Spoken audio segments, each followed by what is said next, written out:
بسم اللہ الرحمن الرحیم۔ السلام علیکم۔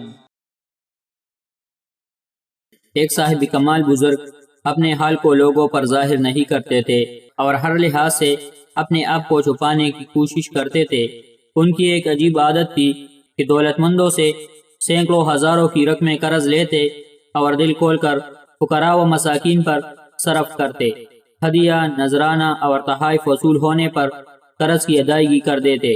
اسی طرح آپ نے اہل عشق اور اہل ذوق حضرات کو ٹھہرنے کے لیے ایک خانقاہ بنوائی جس میں ہر طرح کی سہولتیں میسر تھی۔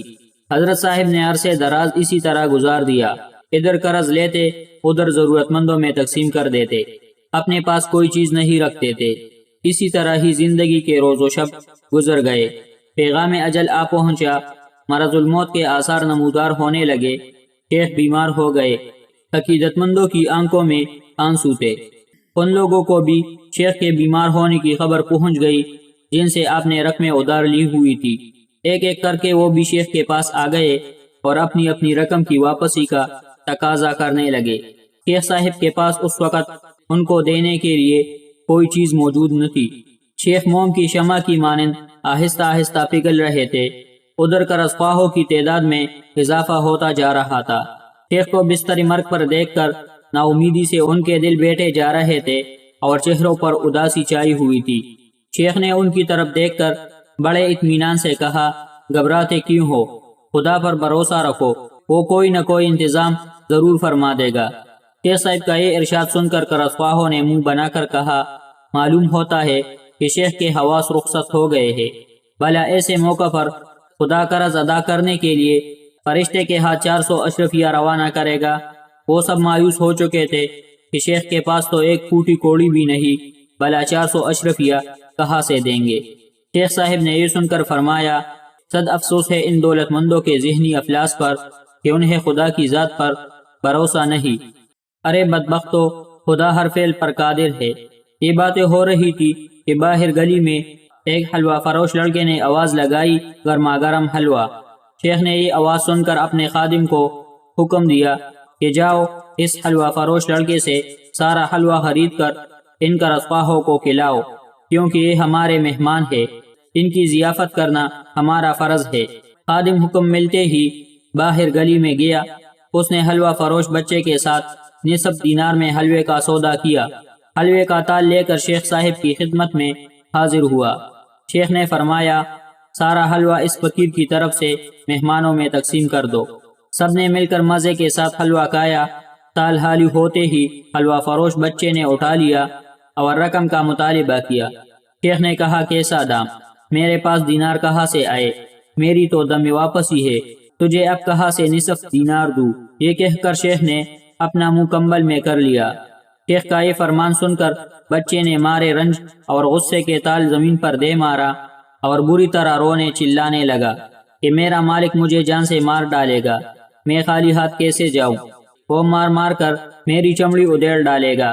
بچے کا رونا دھونا سن کر ارد گرد کے لوگ بھی اکٹھے ہو گئے۔ ادھر قرض خواہوں نے بھی چلانا شروع کر دیا اور کہنے لگے، واہ، شیخ نے ہمارا مال بھی اڑا دیا اور اس غریب لڑکے کو بھی جاتے جاتے لوٹ لیا۔ دوسرے لوگ بھی ان کے ساتھ مل کر کہنے لگے کہ آج کل خانقاہوں میں رہنے والے گندم نما جو فروش درویش ایسے ہی دھوکہ اور فریب کر رہے ہیں۔ ایسی بیہودہ حرکت مرتے مرتے کی ہے، ذرا شرم نہ آئی؟ خدا کو کیا منہ دکھاؤ گے؟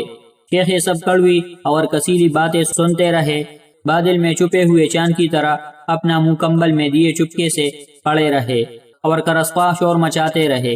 وہ حلوہ فروش بچہ آنسو بہاتا رہا۔ شیخ نے ان کی طرف ایک بار بھی نہ دیکھا اور نہ ہی ان سے کوئی بات کی۔ آخر ان لوگوں نے آپس میں یہ فیصلہ کیا کہ ہم سب توڑے توڑے پیسے جمع کر کے اس بیچارے معصوم بچے کو دے دے۔ شیخ نے اپنا منہ کمبل سے باہر نکال کر فرمایا، خبردار، کسی کو ایسا کام کرنے کی ضرورت نہیں۔ تھوڑی دیر گزری کہ ایک شخص بڑا سا خوان سر پر لیے ہوئے آیا۔ سلام و دعا کے بعد عرض کیا، حضور یہ نذرانہ قبول فرمائے۔ شیخ صاحب نے اپنے خادم کو اشارہ کیا، اس نے سرپوش اٹھایا۔ خوان میں 400 دینار ایک طرف اور نصف دینار دوسری طرف پڑا ہوا تھا۔ حاضرین مجلس یہ کرامت دیکھ کر ایک دم روتے ہوئے شیخ کے قدموں میں گر گئے اور اپنے کیے پر بہت شرمندہ ہوئے۔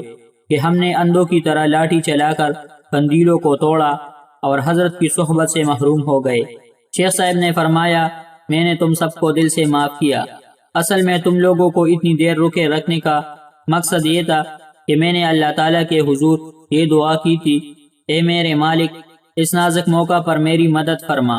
اس بچے کا نصف دینار اگرچہ مالیت میں کم تھا، مگر اللہ تعالیٰ کی سخاوت کا دریا اس بچے کے رونے، تڑپنے اور اضطراب کے سبب جوش میں آیا۔ یہ مشکل اس معصوم بچے کی گریہ وزاری سے آسان ہوئی۔ تو فی الحلوہ فروش کی مثال تیری چشم گریہ ہے، جب تک بچہ روتا نہیں ماں کی چھاتی سے دودھ نہیں ابلتا، جب تک آسمان اور بادل روتے نہیں اس وقت تک چمن نہیں مسکراتا۔